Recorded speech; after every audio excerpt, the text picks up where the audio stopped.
looked at me like I was something stuck to her shoe. Crystal glasses were clinking across the dining room at the plaza. Investors were talking quietly about quarterly projections and infrastructure yields.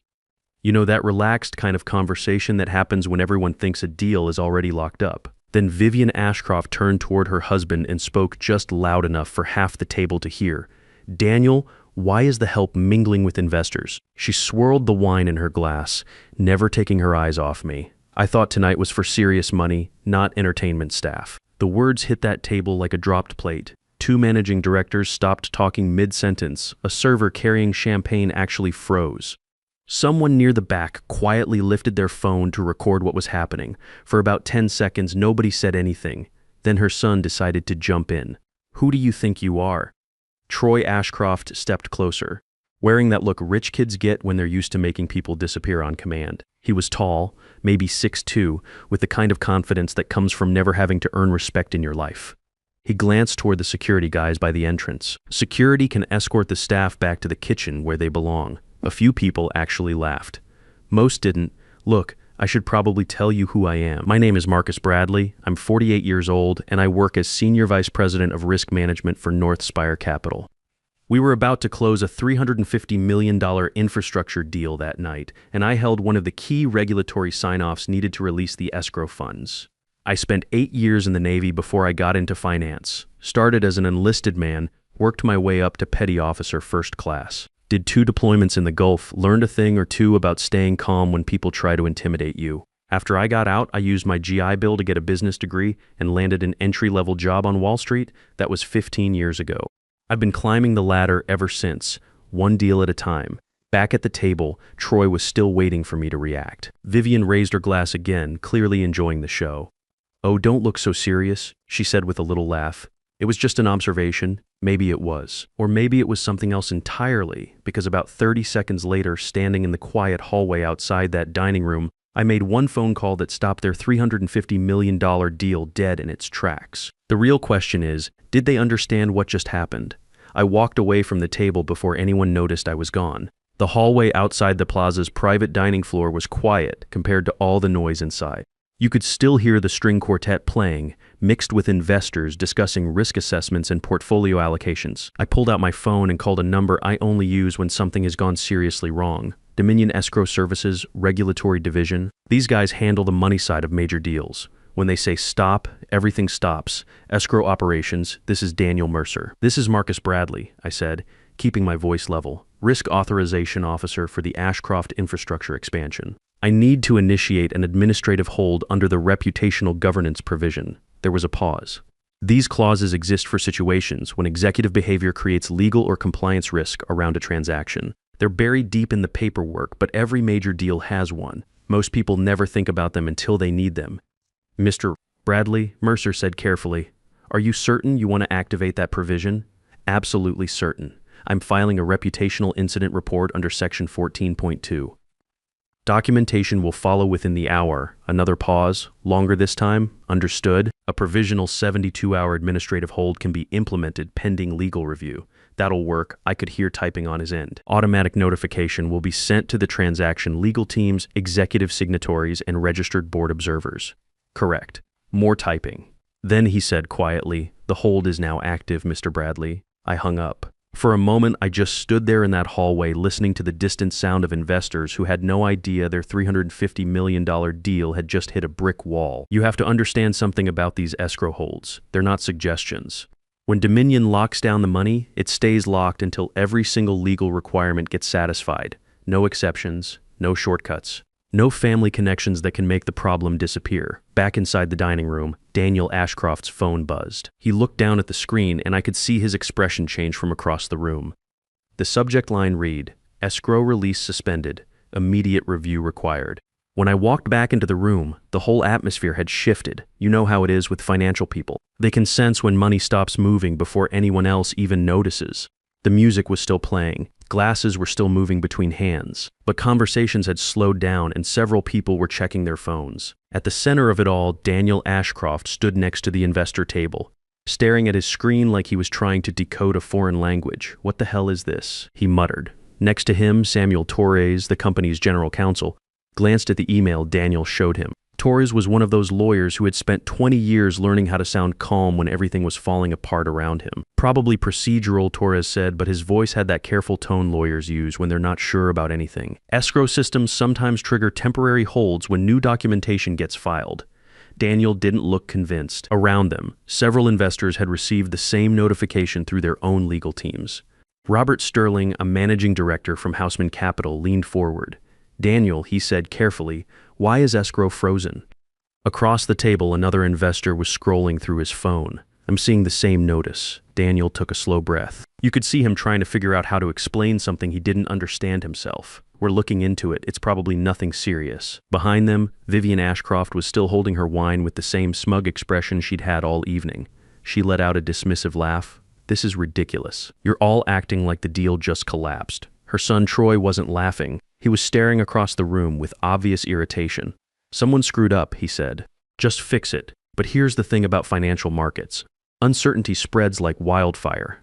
The tension was moving through that dining room in waves. Investors were whispering to their assistants. Phones were appearing on tables. Legal advisors were quietly moving closer to their clients. I walked back to where I'd been standing and set my glass down exactly where I'd left it. I didn't say anything. Didn't need to. Across the room, Daniel was still studying that message on his phone, trying to figure out how a deal that was supposed to be locked up had suddenly stopped moving. Then one of the investors looked up from his screen, his eyes scanning the room until they landed on me. "Daniel," he said loud enough for nearby tables to hear, "there's a simpler question here." He nodded toward me, who authorized the hold. The room went dead quiet. Every eye in that place locked onto me. I didn't move, didn't flinch. Then I answered. The risk authorization officer, a pause. You could have heard a pin drop. That would be me. For several seconds, nobody spoke. It was one of those moments when you realize something that seemed procedural just became very serious, very personal. Daniel Ashcroft looked at me from across the dining room. I watched confusion slowly turn into concern on his face. "You authorized the hold?" His voice wasn't hostile yet, more like careful. I nodded once. "That's right." Several investors exchanged looks. Vivian let out a short laugh. "Oh, for God's sake," she said, waving her hand like she was shooing away a fly. "You cannot be serious. This entire evening is turning into a circus." Troy stepped forward next to his mother. "You froze a $350 million escrow because of what, exactly?" he demanded. The kid was getting worked up now. You could see it in his face. I kept my voice steady because of the reputational governance clause tied to the transaction. Torres, the lawyer, looked up from his tablet. Daniel frowned. "That clause is for executive misconduct." "Correct," I replied. "It also applies to disclosed governance affiliates listed in the transaction filings." Several people at the investor table started opening their phones again.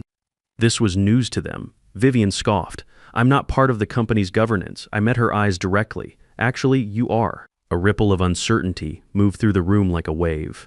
"In the disclosure documents we filed with Dominion Trust," I continued, "you're listed as a governance affiliate of the CEO. That places your conduct within the reputational scope of the deal." Torres was already pulling up the transaction agreement on his tablet. He started scrolling through it, page after page. The room got quieter as he read. Across the dining room, investors watched him with that focused patience that comes from spending your career waiting for lawyers to finish reading contracts. Then Torres's finger stopped moving. He leaned closer to the screen. "Section 14.2, he said quietly. The clause was short, maybe 3 sentences. But what it meant wasn't short at all. For several seconds, he didn't say anything. The dining room was completely still. Finally, Torres lifted his head and looked directly at Daniel. His voice dropped to just above a whisper. "He's right." The silence that followed was different from before, not the kind that comes after someone makes a speech, the kind that settles when people start quietly recalculating their risk exposure. Daniel ran a hand across his face, clearly trying to understand how a social comment had suddenly become a legal issue tied to a $350 million transaction. But before he could say anything, Troy stepped forward. His voice cut through the room like a knife. "This is extortion." Several heads turned immediately. Troy's expression had hardened into the kind of anger that comes from someone who's rarely been told no in his entire life. "You embarrass my mother in public," he said, pointing right at me, and suddenly the escrow gets frozen. "That's not how corporate governance works." "I'm not threatening anyone," I replied calmly. "The hell you're not," Troy snapped. Several investors had stopped pretending to check their phones. They were watching this play out now, and everyone knew it. "If you think you can blackmail our company because someone hurt your feelings," he continued, his voice getting louder, "you're going to regret it." He took another step closer. "And if you believe you're important enough to stop this deal, I can make one phone call tomorrow and make sure you never work in finance again." Those words settled into the room like a lead weight. Across the table, Torres closed his tablet slowly, like he was deciding whether to jump in and stop this. Daniel shifted uncomfortably beside him. "Troy," Daniel said quietly, "this isn't helping anything." But the damage was already spreading through that room like spilled wine. Near the end of the table, Theodore Morrison sat with the calm stillness of someone who had watched too many deals collapse over smaller mistakes than this one. Morrison represented Houseman Capital's investment committee. More importantly, he chaired the oversight board for the expansion deal. He was one of those guys who could make or break your company with a single phone call. He hadn't spoken once during this entire mess. He just watched. Every now and then, he'd write a few notes in a slim leather notebook that sat beside his wine glass. Observing, recording, evaluating. Everyone in that room understood exactly what that meant. When people like Theodore Morrison start taking notes, decisions are already being made somewhere behind the scenes. Across the investor table, one of the senior partners leaned toward his colleague and spoke quietly. "Not quietly enough." "Daniel," he murmured, glancing toward Troy, "is this how your company operates?" That question hung in the air like smoke. Because if the answer was yes, everyone at that table knew what it meant for the deal. The dining room never got back to the relaxed atmosphere it had earlier. Conversations continued, sure, but they were quieter now, more cautious. Investors had shifted from casual discussion to careful evaluation mode. At the far end of the table, Morrison closed his notebook. He didn't raise his voice or call attention to himself. Instead, he opened his tablet and began typing. Within seconds, a secure file was moving through the internal distribution system that Houseman Capital's investment committee used for sensitive communications. Recipients included board observers, lead legal advisors, transaction oversight officers, and compliance specialists, including me. My phone buzzed quietly in my hand. A document had arrived. Ashcroft Infrastructure Governance Risk Review. I opened it while the conversation continued around me. Inside were several brief summaries pulled from internal governance filings and previous investor risk assessments. Two of them immediately caught my attention. Both involved incidents connected to Vivian Ashcroft. They had occurred during investor-related events and had quietly appeared in previous governance reviews. The first one described an incident during a charity auction 18 months earlier. A junior staff member had filed a formal complaint after being publicly humiliated in front of major donors. The case had been resolved privately through an HR settlement and a non-disclosure agreement. The second incident had occurred at an investor reception the previous year. According to the report, Vivian had confronted a visiting partner over seating arrangements and demanded that security remove him from a VIP area. Again, the situation had been contained quietly through back-channel negotiations. No public consequences either time, but seeing these reports side by side made something uncomfortably clear. This wasn't a single moment of poor judgment. It was a pattern of behavior. Across the room, Vivian still looked more annoyed than worried. She had no idea this information was now circulating among the very people who controlled the investment dollars that kept her family's company running. I looked up from my phone. Morrison had risen from his chair and was speaking quietly with one of the senior investors. Daniel was watching them with obvious concern, probably wondering what they were discussing. After a moment, Morrison turned toward the table. His voice remained calm, but the words carried weight that everyone could feel. "This wasn't the first incident, was it?" That question hung in the air like a challenge. Nobody answered right away. The first calls began less than 10 minutes after Morrison's files started circulating. They didn't come from journalists or financial analysts. They came from limited partners. Across the dining room, several Houseman Capital associates had stepped away from the tables and moved to quieter areas, speaking in low voices into their phones. Their tone had that calm restraint you hear right before serious financial decisions get made. I watched Morrison as he listened to one call, nodding slowly. On the other end of that line were the institutions that had supplied most of the capital behind the $350 million expansion. Pension funds, endowments, sovereign wealth funds, the kind of people who rarely move quickly unless governance risk appears on their radar. One of the analysts standing near Morrison spoke quietly after finishing his call. "They're asking about governance stability." Another one added, "and whether family members are influencing operational decisions." That question alone was enough to make several people at the investor table shift uncomfortably in their chairs. Because if the answer was yes, the implications were pretty obvious. Governance risk meant pricing risk. If the deal moved forward under a cloud of uncertainty, the investment committee would have to adjust their financial models. Risk premiums would go up. Debt terms would get tighter. The expansion that had looked comfortable funded an hour earlier could suddenly become a lot more expensive. Daniel had started pacing near the table now, speaking urgently with Torres. I could catch fragments of their conversation. "This is just a misunderstanding," Daniel kept saying. "We can resolve this. The issue isn't the misunderstanding," Torres replied quietly. "It's the documentation trail that's already been created." Meanwhile, Morrison's investment team had gathered at a nearby table, laptops open, phones on speaker. They weren't discussing the evening's dinner anymore. They were conducting an emergency committee review right there in the dining room. Morrison ended another call and looked down at his notes. Then he spoke quietly into his phone again. On the other end, one of the limited partners responded clearly enough for several people nearby to hear. "We're reviewing the entire situation," the voice said. There was a pause. Then, more carefully, "We may have backed the wrong leadership structure." Those words hit the room like a punch to the gut. Because when institutional investors start questioning leadership structure, deals don't just get delayed, they get restructured or they disappear entirely. The emergency board meeting began about 90 minutes later. It wasn't scheduled or announced ahead of time, but within an hour, the senior leadership of Ashcroft Infrastructure had gathered in a conference room 3 blocks away from the plaza. Meanwhile, investors remained at the hotel, continuing their increasingly cautious conversations. A large screen at the end of the conference table flickered to life. Victoria Whitfield appeared on the video call. She chaired the board's governance committee and had been one of the earliest investors in the company. People rarely heard her raise her voice. They didn't need to. Her influence carried through rooms the moment she spoke. "I've reviewed the initial incident report," Whitfield said evenly. "Before we discuss the escrow hold, I want one simple question answered." Her eyes settled on Daniel through the camera, who actually runs this company. Nobody answered right away. The question seemed simple enough, but everyone in that room knew it wasn't. Daniel shifted slightly in his chair, clearly choosing his words carefully. "I do," he said finally. Whitfield didn't respond immediately. Instead, she turned her attention to Torres. "Legal. What does the documentation show?" Torres slid a thick document across the table toward Daniel. "The audit trail from the past 12 months shows multiple instances where operational decisions were modified after direct input from family members who hold no executive positions." The language was careful and professional, but the meaning was crystal clear to everyone in that room. Across the table, Morrison added quietly, "Our internal review reached the same conclusion." He opened a folder and placed several pages beside Torres's report. Several operational approvals were altered following external pressure from non-executive family members. Whitfield studied the documents in silence through the video connection. Daniel leaned forward, trying to regain some control of the situation. "These were informal family discussions," he said quickly. "Nothing that affected our core governance structure." Morrison met his eyes directly. "Our financial analysis suggests otherwise." The room grew very still. Outside the conference room windows, you could see the lights of Manhattan reflecting off the East River in the distance. Finally, Whitfield closed the file she'd been reading.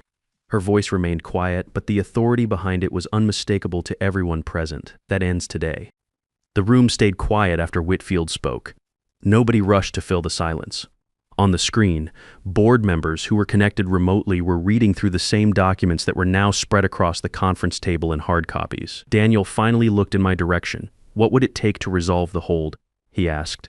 The question was measured and professional, but you could hear the strain underneath it. Torres shifted in his chair, probably preparing to explain the legal and procedural steps that would be involved, but I answered first, before he could start talking. "I'm not asking for money," I said. Several heads turned toward me. That had clearly been their assumption. When large deals stall out, the usual reason is negotiation. Someone wants a bigger fee, a different contract structure, better terms for their side. But that wasn't what this was about. "This isn't about compensation or financial adjustments," I continued. "It's about governance risk and investor protection." I let those words settle for a moment before continuing. "If this transaction is going to move forward, the investors need confidence that this company is being run by qualified professionals." Across the table, Daniel's expression tightened noticeably. "What does that mean in practical terms?" I looked around the room before answering.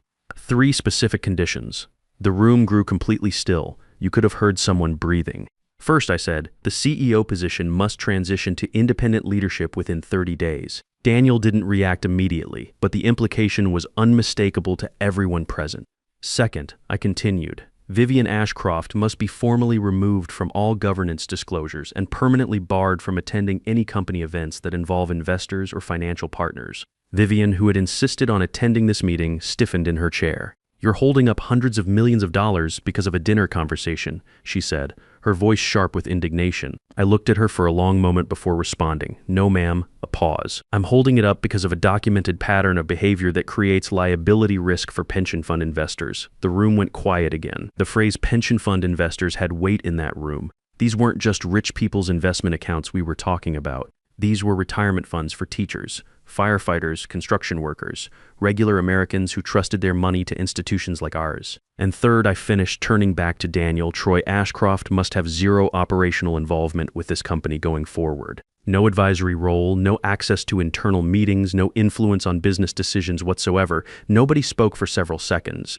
The silence stretched until it became uncomfortable. Across the table, Morrison sat quietly, watching the board members on the screen process what they just heard. Daniel leaned back slowly in his chair. "That's not a negotiation," he said finally. "No, sir," I replied. "It's a governance correction."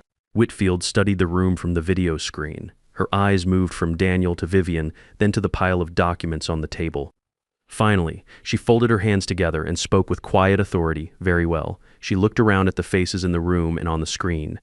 Then she said one word. Vote. 2 weeks later, the business headlines were written in that careful language corporate reporters use when something embarrassing happens to a powerful company. Leadership transition announced at Ashcroft Infrastructure. Inside the financial industry, everyone understood exactly what that meant. Daniel Ashcroft had stepped down as CEO. The board's press release called it a governance restructuring designed to restore investor confidence and strengthen operational independence. In practical terms, it meant the company was now being run by an interim executive appointed by the board while they conducted a national search for permanent leadership.